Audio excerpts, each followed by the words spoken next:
BC Care Providers Association has posed an intriguing question. So, what set BC apart during the global pandemic? We had the first confirmed COVID-19 case in all of Canada, but then we flattened the curve in the pandemic's early days. How do we do that? It's a good question that can lead to useful insights for guiding the continued battle for everybody, whether in BC, whether in other constituencies, other organizations, other sectors, for individual leaders. Now, when I first saw Dr. Henry, or Dr. Bonnie, as my neighbors and I refer to her, in early March, I was transfixed. She was capable, she was caring, she was clear, keeping me and my family safe, keeping BC safe. It seemed like she really wanted to, and that she had the ability to do it. And then when she teared up on camera, and when she was asked about it, she talked about what she knew was coming based on her past experiences, and that, she was probably a little tired. Well, she wasn't a talking head, she was a real person. My name is Mary Ellen Sanajko. My company is Conduit Coaching. And from my experience coaching and training leaders and teams in seniors care since 2006, my theory is that Dr. Henry is what's helped set BC apart. Yes, I know she has her own fan club. There's murals of her around the province. John Fluvog designed a shoe style with her name on it. And yes, the New York Times said that she's one of the most effective public health officials in the world. All true. And I think she set BC apart by personified compassion. Specifically, compassionate leadership. So if you can put up the slide, that'd be great. So because people don't always know what compassion is, and it's like empathy, where we share and understand somebody's feelings, but it's more. And the difference between the two, compassion and empathy, actually shows up in our brains, like neurologically. They can see it in MRIs. So compassion is a more objective form of empathy, as Jeff Weiner says. It's a great way to say it because it has the added bonus of us feeling motivated to relieve others' suffering and then acting to ease that suffering. So we feel and move into action to alleviate suffering instead of kind of, getting sucked down the path of taking on somebody's pain, which used to be called compassion fatigue before the research showed that it's actually, as I said, a neurologically different experience. So now that suck down thing is called empathic distress. So compassion happens when we're confronted by somebody's suffering, and you can turn off the slide if you'd like. Unfortunately, the Canadian seniors care sector has been disproportionately afflicted with COVID-related suffering. 77% of all Canadian COVID-related deaths were residents of nursing homes. I just want to point out that's a significantly higher proportion of the residents versus the general population in terms of deaths than other countries similar to us. It's only 28% in Australia, 31% in the States, and 66% in Spain. And that 77%, it's 7,028 people who were in seniors care in Canada that died from COVID. These are real people with families, with friends, with caregivers who care about them. So the loss, the suffering, it's unimaginable, except we've had to imagine. It is real. And staff have suffered. They've been afraid for their own well-being. 16 seniors care staff in Canada have died from COVID. And they're afraid, right? They're afraid for themselves, and they're afraid to bring it home to their family members. So lots of suffering. And boatloads of research proves that compassionate leadership can decrease our suffering. It can help us manage and move through our difficulties so that we can recover and even grow from these horrors. So leaders modeling and communicating with compassion, they foster an environment so that we can feel connected to each other. So we feel more connected to each other. Compassionate leadership, it breeds compassion, and that's good because when we're compassionate to others, we feel better. So really, it energizes us. We're happier, we're more fulfilled, and we're less stressed. So we can bring more of our best in crises. And this isn't, Mary Ellen Sanajko's version of the world. So doctors Monica Warline and Jane Dutton, they have spent 20 years investigating, teaching, writing about courage and compassion in the workplace. Their research and the work of others, you can just Google compassionate leadership, research, all provides a solid business case for compassionate leadership, whatever bottom line you prioritize. So if you can put up the next slide, that'd be great. So every measure of quality that's touched by researchers responds hugely to the feeling that I work in a place where my colleagues are compassionate to me. A compassionate work environment, it is one of the strongest drivers of commitment and retention. And researchers confidently make the business case that if you invest in a more compassionate work environment, your organization becomes more profitable, especially in the wake of downturns or jolts. I'm thinking COVID is a jolt. So whether Dr. Henry is the reason for BC still having one of the lowest COVID death rates by population compared to our provincial counterparts, she undoubtedly had a positive impact. And though there's only one Dr. Bonnie, she's not the only compassionate leader. So today we are going to hear, and you can turn off the slide so that we can see our lovely panelists.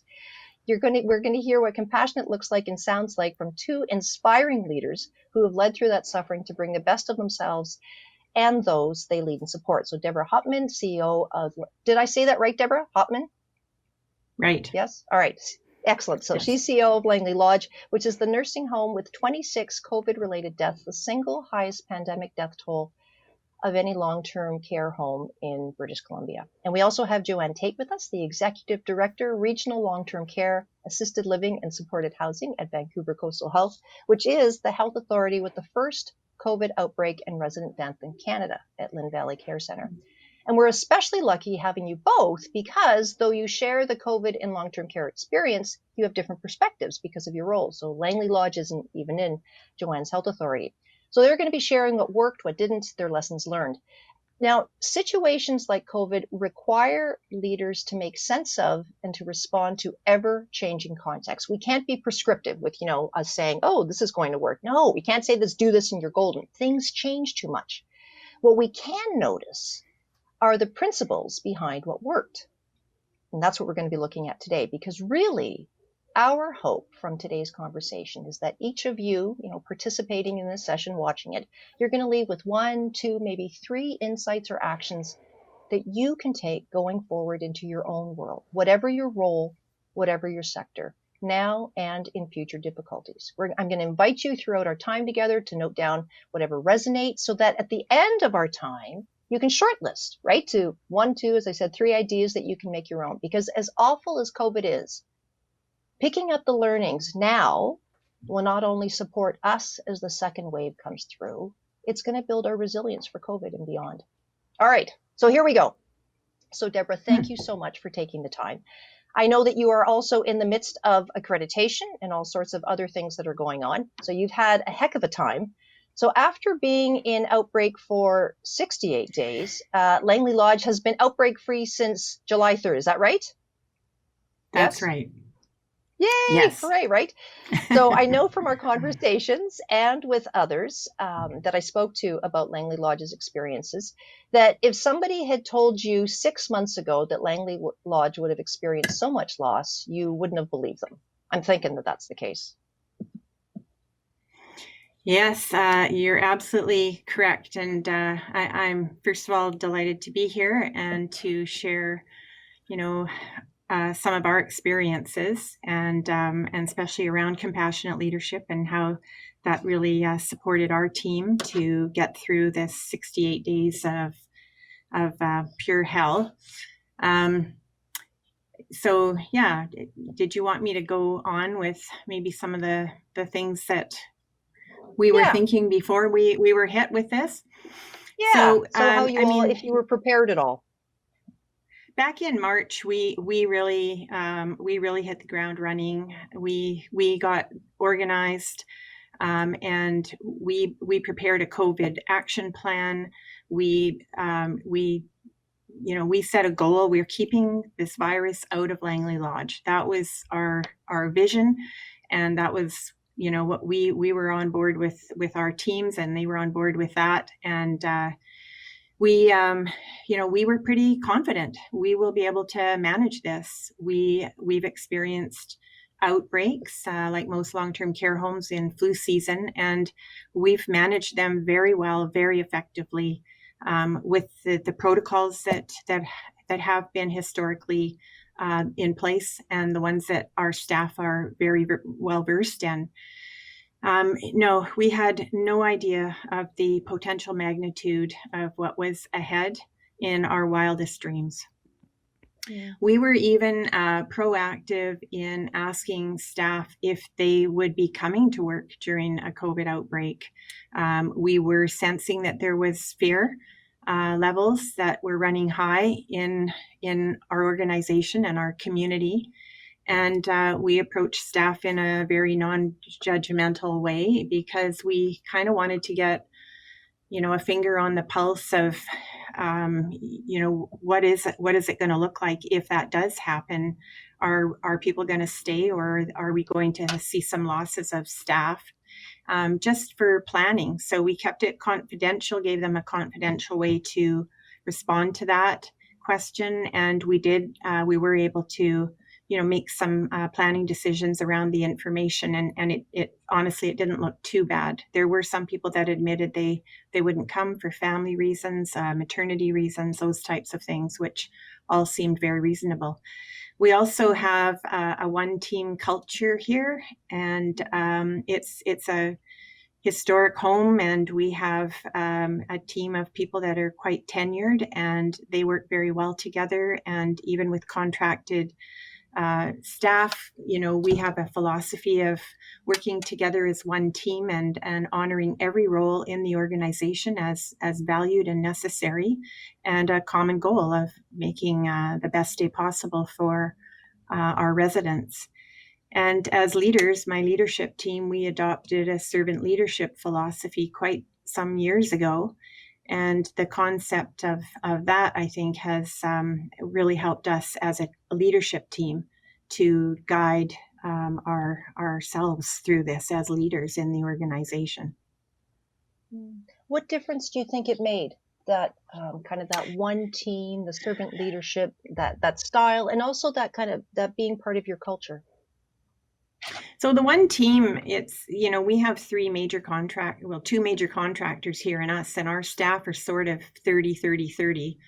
And, there's a real solid foundation of trust and respect among the staff. And I've asked the question, if you had to remove one role in this organization, tell me what that would be. And guess what? There isn't one, because every role is important. And necessary to our common goal. The goal of quality of care and quality of life. And every role contributes to this. So we work in unison. And it's, I've mentioned this to accreditors, to our surveyors, and they've said, oh yeah, everybody says that. And we'll see when we get there. And then when they get here, they say, wow, it's seamless. How do you do that? So I think then with that foundation, we just worked together, and everyone had their section of work to do, and it was tough going, but there was support for each other, and just because of that bond. The servant leadership is just putting your team first and ensuring that they have the necessary tools that they need to do their work. And to do lots of communication, which we did, and to make decisions in the moment if necessary, to make positive changes, and to lead by doing. I mean, this is a small organization. We have 139 beds. All of our managers were here on site every day, and we rolled up our sleeves. We weren't providing direct care, but we did all the running around and support that we could do to support our staff. Thank you for all of that. So, and actually, if you can show the slide, because I think it's slide number 4, because we defined what compassion is, but knowing what compassionate leadership is, I mean, Deborah really is talking about it exactly. So kind of a definition is this idea of inspiring and influencing others to collaboratively and compassionately create value. So you can take the slide down if you like. So what we can all hear, right, how it was at Langley Lodge before the outbreak, how that was part of kind of the culture, and this idea of having a meaning and a purpose kind of for the organization. It fits not only organizationally, we know it's great for cultures, but it's also great individually. So I kind of just want to point that out, that living a life of meaning and purpose that's focused less on satisfying ourselves and more on others because we want to help others. We know that there's tons of health benefits for that, and it also kind of increases staff engagement. And it also aligns beautifully with what Dr. Henry modeled, that, setting the vision for being calm, being kind, being safe. So, Joanne, you were at Providence Health and Vancouver Coastal Health, and you took on your role leading the COVID response pretty quickly. If you can tell us a little bit about that, that might be helpful. Yeah, so bringing us back to March when we were facing Lynn Valley Care Centre, and just trying to understand and appreciate that our long-term care sector, we weren't prepared. Back in March, we had a huge focus on making sure our acute care system wasn't going to get overwhelmed, what we were seeing around the world. And then when we had certainly our first positive resident, and then subsequently a resident passing away with COVID, we realized that we needed to bring our entire sector together across long-term care, assisted living, and then some. So I remember the day my vice president had approached me and said, Joanne, I need you to be the Emergency Operations Center director for our sector.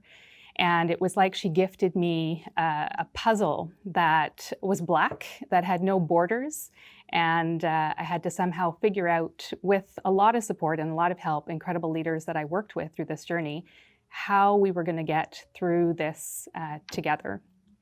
And we started some processes. So March 16th, we made some deliberate actions in terms of bringing the entire sector together. And I remember thinking, okay, we have 55 contracted and owned and operated sites in our health authority. I have probably another handful of assisted living sites. I've got a teleconference line that can have the capacity to support about 125 people. So we sent out an invitation for our first teleconference, and lo and behold, we reached max capacity in day one. So the second day, tried to figure out some other options, and again, committed to communication, transparency, collaboration. We need to get everybody to the table in order for us to figure this out together. So went through a lot of humbling moments where I couldn't mute all of the lines, hearing toilets flush in the middle of our teleconferences. And our entire purpose was to bring forward really live day-by-day action in terms of what was happening during the outbreaks that were erupting everywhere in our health authority at the same time, and then the planning and the resources and the supports that we knew we had to mobilize very quickly and bring teams together, create a rapid response team, and create a mechanism by which every home out there, every leader that needed the support, that we had a lifeline into the health authority to be able to support them through this, and that they were not alone. So we developed this rapid response team as part of what we learned from that first outbreak. We realized that every home is very different. Every leadership style that is in the home is very different. The resources that a home may have access to varies from home to home. So we needed to create a mechanism by which that first positive COVID case, whether it was a resident or a staff member, our health authority was coming together with really a structure of support around communications, around logistics, making sure that the PPE supplies were adequate. We were bringing in risk management and client relations to help support the families and their distress of not seeing their loved ones and really worrying about what was happening in that care home. At the same time, working with incredible partnership with our medical health officers and our public health, and we created this rapid response team. So the rapid response team were dispatched in literally hours of that first case being identified in a care home, and they were our eyes and ears. They were the ones to arrive on scene and really be there with that leader, with their team, to meet them wherever they're at. So regardless of the amount of planning that goes in, I kind of think of a bit of a childbirth. You know, you can have a birthing plan or an idea of how it's going to go, but when it actually happens to you, all hell breaks loose and you are trying to just get through the next little bit of the phase. We did put a third thing on, which I thought was important because certainly many leaders like me had their inboxes just flooded with emails. So every day I would, come to work, barely sun's up, and I'd have about 500 to 600 emails that I'd receive every day. And for me, it was, these are our voices that are reaching out from our sector saying we need help. So we created a centralized inbox very, very early on, and we staffed it with people who were there to be a bit of a tether, who could reach out to our medical health officers or our supply chain, or work through some of our processes, understand clarity around which infection control processes were supposed to be implemented, had conversations about staffing, and worked through just having that connection so that people felt supported. They felt that they could get through this with an email away, and certainly if an outbreak was to happen, the ability to call upon our team and to bring the resources that they need on the ground. That's remarkable. That's remarkable. Thank you for sharing that. And actually, so I know we've spoken a bit beforehand, and I've also heard from others. So if you can put up the slide, I think it's number 5, because what's intriguing about your response is, or how Vancouver Coastal responded is, in terms of the COVID thing, is how collaborative it was. And here's what we know from research, is that the more compassion there is on a collaborative team, the higher the quality of the outputs. And this is kind of a time when you really want to have high quality outputs.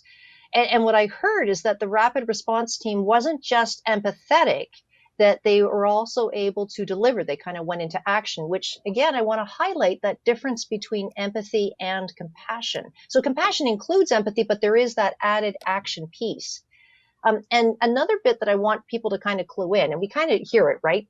That the supportive approach, that's really important. I mean, yes, it has its feel better. And there's what we know from research is, especially done by the Gallup organization, is that when people feel supported, there's less likelihood for burnout. They're more engaged, because how people experience their workload, how they experience it, has a stronger influence on burnout than just the amount of work, which is pretty important in seniors care in general. And then during COVID, it's crazy important. So what we know from research done in other health organizations during COVID, especially those done in the UK, that giving people a voice decreased stress and also decreased the chances of burnout, which again helps them bring their best. What I want to highlight is the respect that you were conveying to the sector in your approach. And when we feel valued and respected, we can handle much higher levels of work without burning out. So, I mean, yeah, you can do it for those reasons and because it's a good thing to do. And that piece around the team arriving quickly and then the email piece, I just want to highlight one bit of research that I don't know that people know about. It was done actually in the early 2000s. Supportive leadership. When people at the front lines feel supported by their boss, they're less stressed, they're more engaged, they're more able to be compassionate to others. Guess what? When those frontline workers feel support, when their bosses feel supported, it's the same thing. So what I'm hearing is when the health authority was able to provide that to people on the ground, whether it was frontline or whether it was the leaders, you were doing all the right bits in terms of what we know from supportive leadership. So again, hoping that those of you kind of participate or attending this, that you're getting some ideas around what you can do for supporting your teams, regardless of what level you're at. All right, so you can take the slide off. So let's get back to you, Deborah. So you lost 26 residents. That's heartbreaking. Mm-hmm. Yeah, it was. And I forgot to mention that, earlier on that we did have one outbreak prior to our major outbreak where we had one staff case, and we were able to sail through that with no other cases. And we literally had a 2-day break, and then the second outbreak happened. And so, yeah, it was, there were many days of really shock because the pace of this, of the transmission and the rapid number of cases that were coming to light every day was overwhelming. There were lots of days of, despair. what is happening? How can this be happening here? And then once people started to pass away, just real sadness, almost like a sense of failure, I have to say. And I think the staff felt that way. And it's too bad, because it isn't a failure, it's a pandemic. And, then to compound that, there were many staff that walked away. And I can't emphasize enough that we were not prepared for the level of response by staff that walked away. The fear levels were palpable. And the stories we heard from staff were the pressure they were getting from their families, or their own concern about taking the virus home to their elders, and just their ability to not cope with it.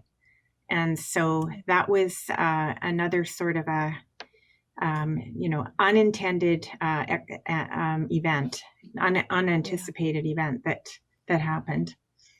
Yeah. So, Yeah. So it's Go been, ahead.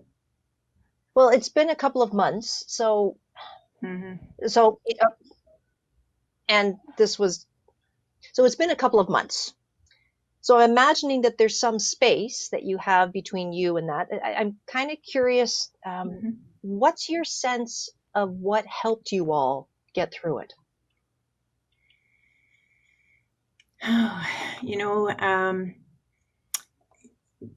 First of all, we got through it. Yes. So, that should create some hope, that even something of this magnitude, there is recovery, there is an end date to it. We have an emergency plan, and we have the command center approach in that plan. And so we pulled that out, and we started our site operating command center, and we started having meetings every day with our leadership team. And then these really gathered momentum, and they started to include the Fraser Health emergency ops team, public health, infection prevention and control, and eventually meetings with the executive level of EOC at Fraser Health. That was enormously helpful in helping us to get a focus to look at every day, at the day ahead of us, to identify priorities, to determine the actions, who was going to be responsible for those, and what supports our staff needed, and to be able to hit the ground running in a very focused, strategic way. After all of the, I'll get back to a couple of other things, but after all of this was, behind us, I decided to write a report. I'm a bit of a history buff, and I am a firm believer that we learn from history. And I like to read about historical events, and I'm always amazed at the resilience and strength and courage of some of the leaders in those kinds of circumstances. And I thought it would be of value to document that for people that come into this organization after me and my team have left, and for this year, for planning for a second wave, if there's any learnings that we gained that we could share, I think it's a duty almost to put that out there, and also to help inform planning for a second wave. Do I have time for any more, or how's that? Yeah, well, no, that's good. And I know that you had talked, so I'm curious about your team meetings. I know when you and I spoke about them, it sounds, so you had meetings just for your leadership team, and that seemed to make a difference. Yeah, we started that right away, and every morning that was the first thing we did. So we came in, grab a coffee or a water and get to the table.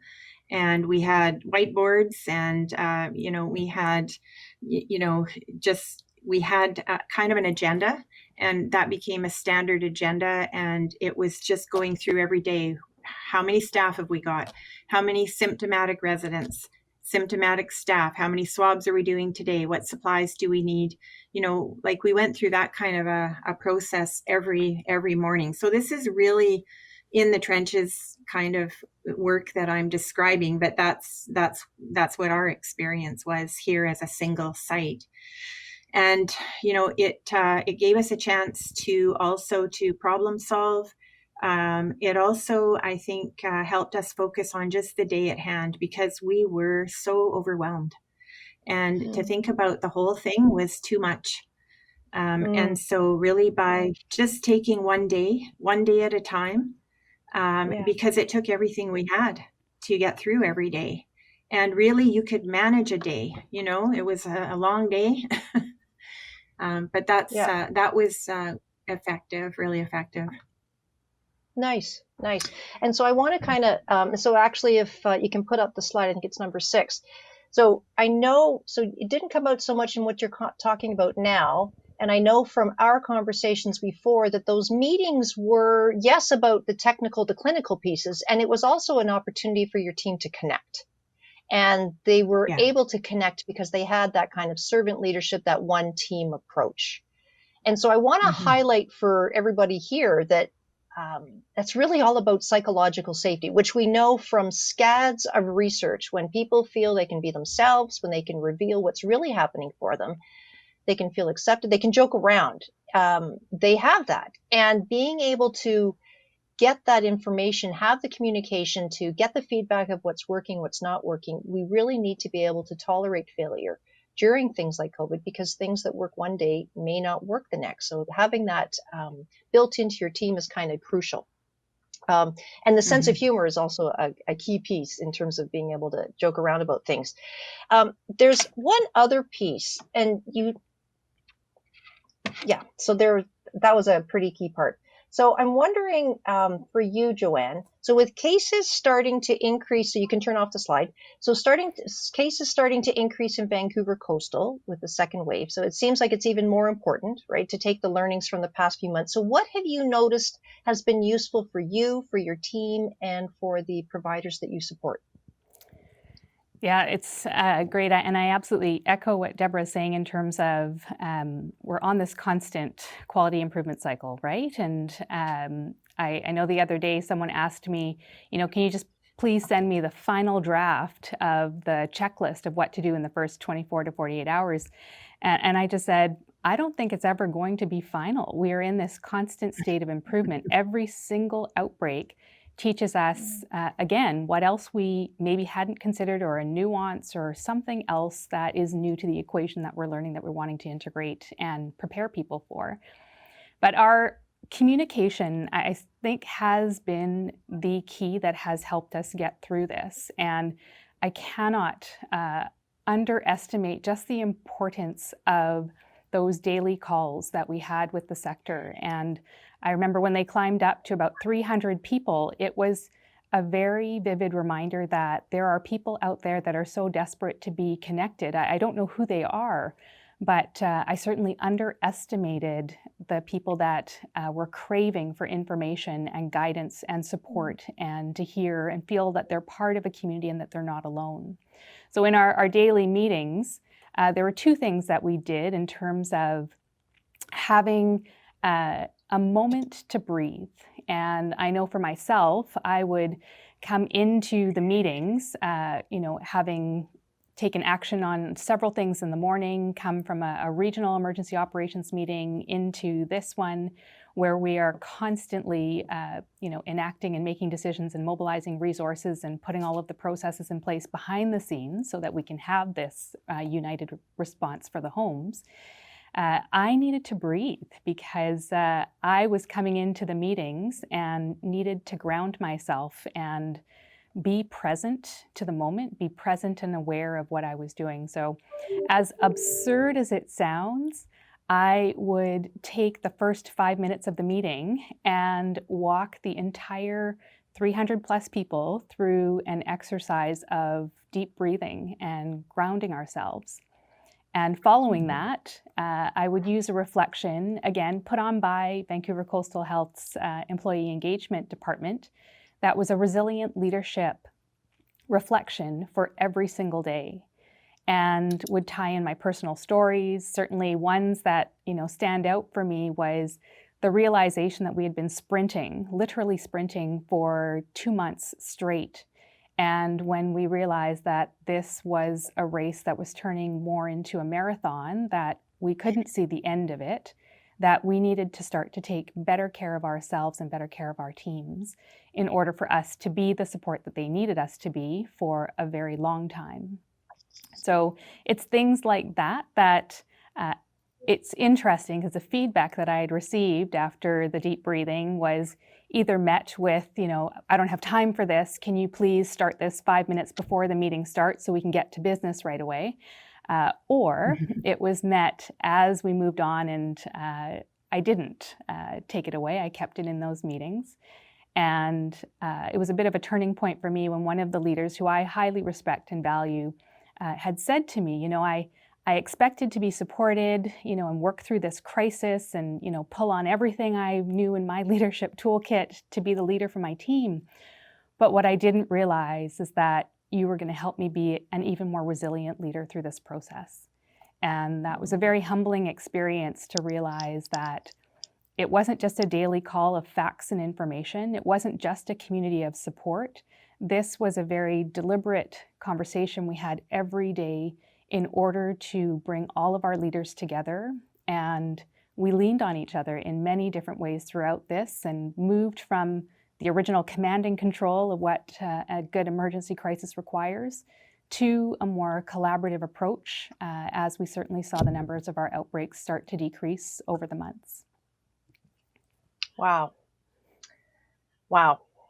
So if you can show the next slide, please, that would be great. So psychological safety we heard about. Here's something that we know: reducing the stigma of people being challenged, feeling stressed. It helps people develop resiliency. We know that from some research that was done out of Iran. It was one of the first countries earliest hit countries. They did some studies on the challenges and evidence-based interventions for burnout among healthcare providers. Reducing stigma totally works in terms of that. And that whole notion that we're all looking out for each other, that totally fits with what we also know from the stress first aid model that was developed for the US Navy and Marine Corps. So I just want to check. So can you all still hear me and see me? Yes. Yeah. Oh, good, because you all disappeared for me for a second there. Excellent. All right. And if you can go to the next slide as well, that would be great. So the mindfulness piece. So I'm, of course, a big fan of it because I teach mindfulness-based emotional intelligence. But here's for those of you who think, what? Why was she doing all that? I just want to tell you something, that what we know from neuroscience, because there's so much research on the benefits of mindfulness, is that the more we practice mindfulness, it actually reduces the activation of our amygdala, which you all know is the fight or flight thing.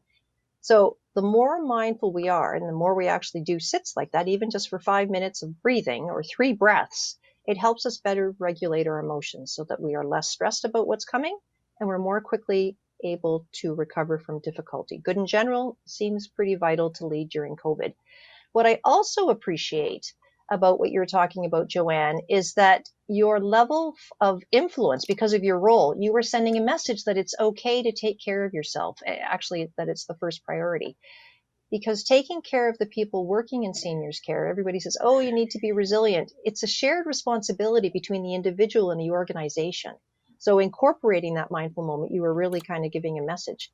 And you're telling people, hey, you can't control everything. And yes, it's part of your job to be able to do that. And you are indeed a mere mortal. So what's needed now is your natural genius. Take a breath so that you can actually bring it. Because crises like COVID require that really we adaptively navigate and stay present and centered and grounded in the midst of all of the change that's happening. So again, for those of you listening in on the call or watching us, please note down any ideas that you can take into your world. So we're getting closer to the end here. I'm curious. So Deborah, you've been a leader for more than 25 years. You do look very young for that. So you must have started early. And a pandemic like COVID, you can turn off the slide. It's not something that anybody alive has lived through. So what, I'm curious, did you discover about yourself? Can I just go back for 1 minute just to say that I really echo Joanne's comments about, taking that time to give everyone that chance to breathe and giving that permission and showing that leadership, Joanne, and also your employee engagement group around the reflection. And we did incorporate that into our daily meetings at the very beginning. We did a check-in every day with everyone. And we found that we supported each other. If someone was having a day where they were feeling really like they couldn't cope with some of the things they were going to have to do that day, everyone else would pick that up. Or if someone just needed a day away or a few hours away, we did that work. And also just to be able to express their emotions or their frustrations or their challenges with the team and get that support. And we found that really helpful in terms of grounding us so that we could go out there and be strong, calm, confident leaders for all of our staff. And it was, I also got feedback from my team that was really very helpful. So then going back to where we were, which is, what did I learn about myself? Yes. Well, I know that I can be influential in my language and use of language, and I'm told that I'm very articulate and persuasive. But during our outbreak, sometimes I used more intensity in communication, and I just felt sometimes it was necessary if we weren't being heard, or if there were particular challenges that we were struggling with. And this is, what I would describe as just telling it like it is with passion and confidence, in a way that will inform decision makers over the phone. They're not here. How do I express to them what it is that's going on here in a way that we can get the support that we need? And, for example, when we were really struggling with staffing, and I reached out to our health authority for support. And I think I said something like, to a senior executive there that you have 25 cases in your region. I have 43 here. And, I said, I don't have extra managers to pull from another site. Half of our nurses have left. We need support, and we need it now. And so it was very effective in engaging that level of support. And another example was, and I don't know where that came from, honestly, Mary Ellen. It's not like it's something that I planned, but it just came from some inner strength, which I think is part of compassionate leadership, when you realize the impact of what's happening to the people that you serve, that, there's something within that really gives you that courage and that conviction to go forward. So I'll give you one more example, and that was with communal dining. And we all know what's happened with communal dining with COVID. And, we needed to start figuring out a way to step that down once we were getting through to the end of our outbreak, and to plan for the end of the outbreak and where we go from here. And so I remember saying that, to the group that was our team and Fraser Health and infection prevention and control people, we have 100 residents who have been having 3 meals a day in their bedroom for over 60 days. When can we talk about moving residents back into dining rooms for their meals? And I think that any person can put themselves in that scenario and understand the urgency for action, because this is where we're talking about the impact and the suffering of the people that we serve. Yeah, that's pretty compelling. And so that's speaking directly, right? You were very clear. And what I'm hearing is that it wasn't about it. It wasn't about the other person who was being very clear and also caring deeply.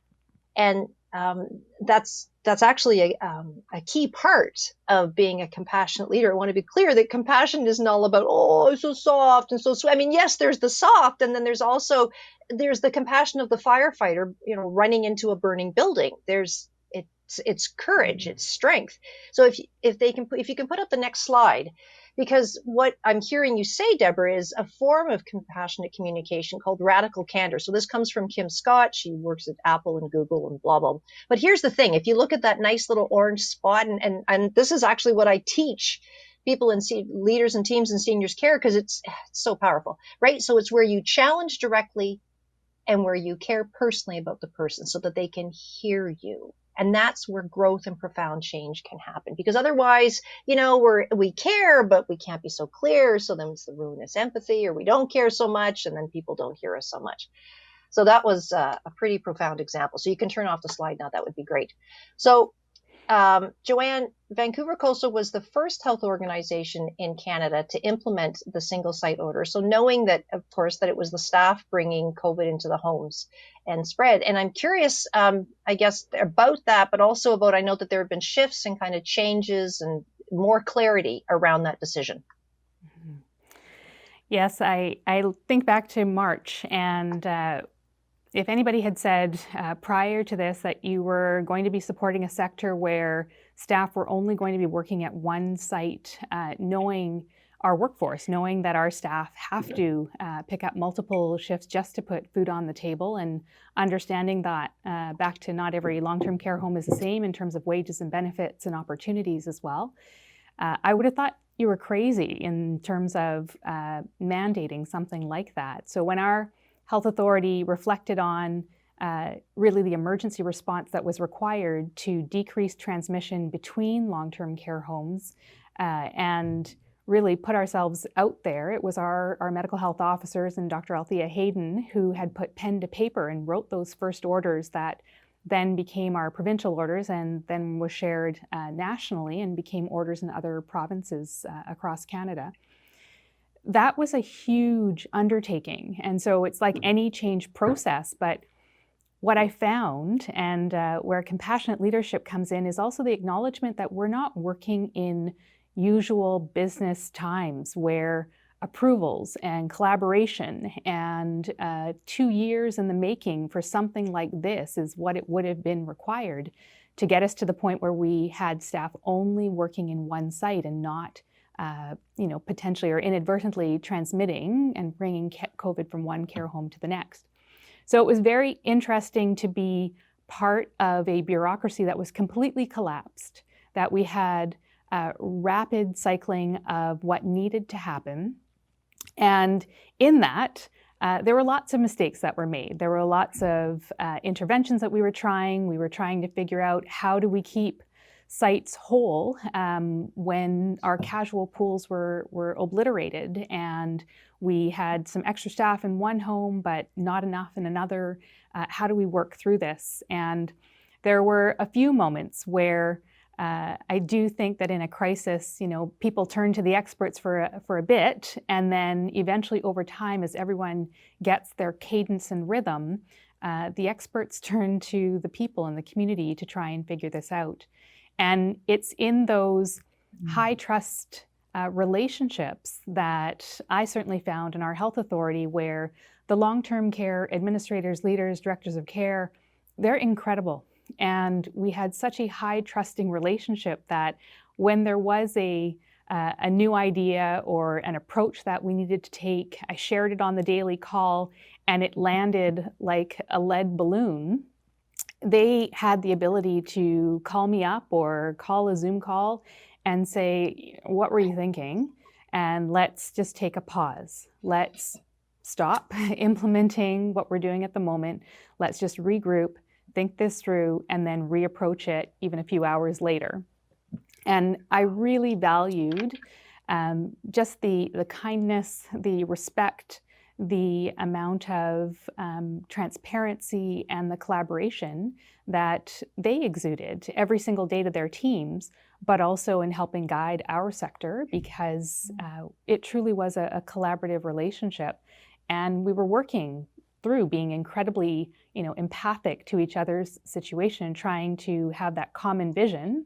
And at the same time, we were moving towards action in every step that we could. So it was a neat experience in terms of being the first. There's no rule book or guidebook. And I constantly was saying to my team and my sector, we're on the plane, it's taken off, and we've been asked to rebuild this entire thing without an instruction booklet. Let's get to it. And I do think that there was an ability for us to just acknowledge the leadership as well that came from our sector that helped shape some of the things that we're putting in place for our fall surge and looking into the next year. Oh, so that's so inspiring, because it totally fits with this idea of, so Dr. Henry was great, and there's compassionate leadership it abounds in the sector, absolutely.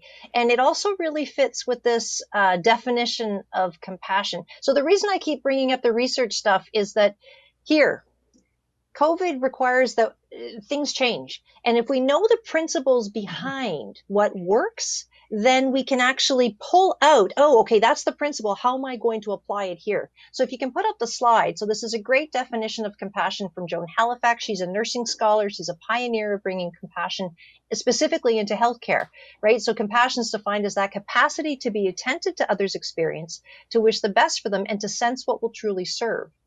And sensing what will truly serve, it changes, right? Because again, COVID requires that we adaptively navigate and that we stay present, centered, and grounded in fluid conditions, that we can actually see amidst what's happening.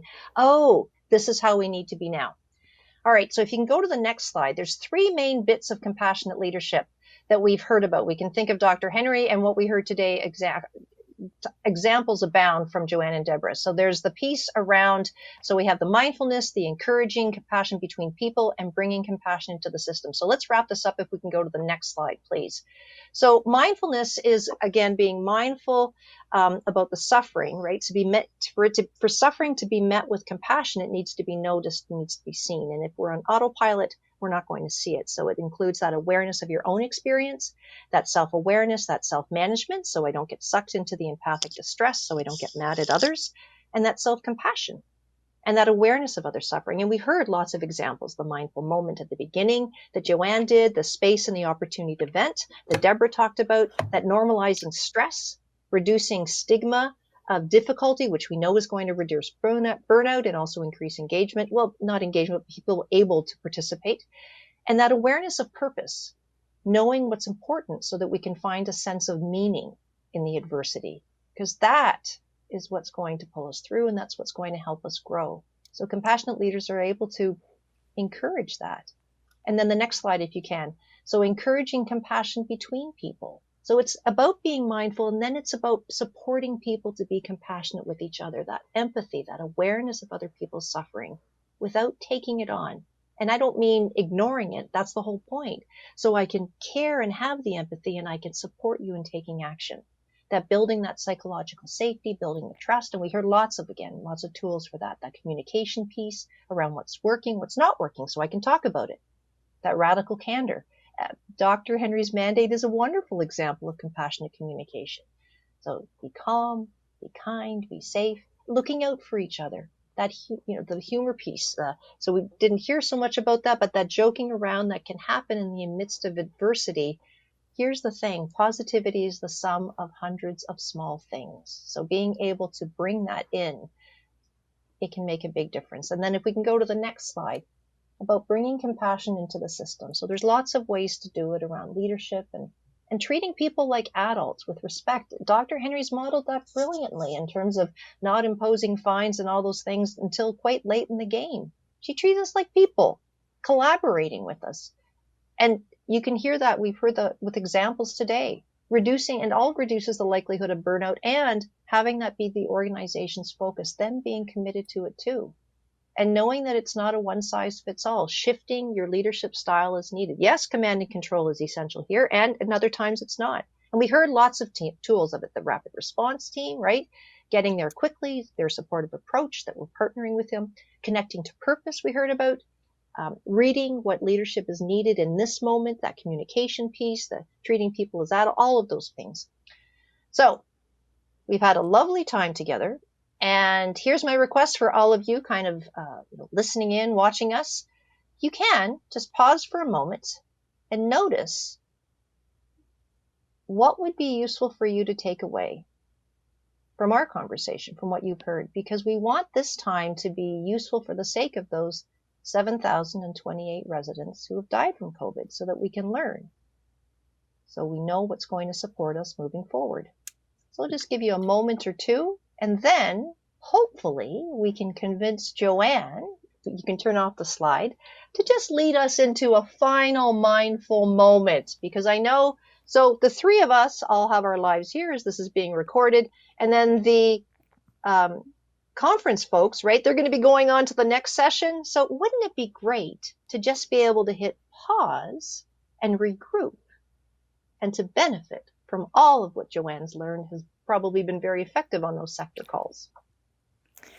So I thanks Mary Ellen, and doesn't require a lot of convincing here. I will share, this is a typical one that we do on our sector-wide calls. We have taken a bit of a pause from it at the moment as we are all breathing normal breaths, but we are preparing to include these in our daily calls as we start to increase the cadence. So at the beginning of every single meeting, I invited everyone to close their eyes if they're able to find their feet and place it firmly on the ground. And remind yourselves that in order for us to be leaders today, we need to find our grounding so that we can lead others in what we're about to face. And I invite you to listen as you close your eyes to the sounds around you. And as you listen to your heartbeat, you might notice that it's beating a little bit faster than it was when you first woke up this morning. And as we start to slow down our breathing, sit back in your chair, put down your iPhone. That email can wait. Push back your keyboard. If you're driving, don't close your eyes. And just concentrate on your breathing and your heartbeat. As you're sitting there just breathing, think about your jaw. It might be clenched a bit tighter today than it has been when you first woke up. Or the stress or tension that you're feeling in your shoulders. Note where your shoulders are. They may be up around your ears, and slowly bring them down to their relaxed position. Now I invite you to take 3 deep breaths. And this is a sector-wide deep breath in order for us to be prepared to face yet another day. So with me, breathe in, and as you breathe in, extend that diaphragm and allow the breath to travel up the back of your spine, up towards the top of your head, and exhale out a warm, welcoming front. And again, inhale. And as you inhale, extend that diaphragm a little bit farther. Let the breath travel up the back of your spine, up past your head towards that glorious sunshine. And exhale out all of the stress and the tension that you are facing in this moment. And one more time, inhale. And as you inhale, extend that diaphragm as far as you can. Let the breath travel up the back of your spine, up towards your head, past that beautiful, glorious sun, and exhale out all of the stress that you've been carrying with you up until this moment. And now I invite you to open your eyes. That's lovely. Well, thank you for that. I feel ready to go. Thank you to both of you for sharing today your wisdom and your experiences and your vulnerability. It's, thank you for sharing that. It's helpful. It's helpful for those out in the sector to know that they're not alone. to know that they too can get through it, as you did, as you both modeled beautifully, the courage, the conviction, the caring for others, all those pieces of what compassion is for others and for yourselves. So thanks for giving us all the permission to be mere mortals and to bring ourselves. And thank you to the BC Care Providers Association for believing that this is important enough to be talked about. That's lovely. And look at that, we're right on time. Yay! Thank you, Mary Ellen. Thanks, Joanne.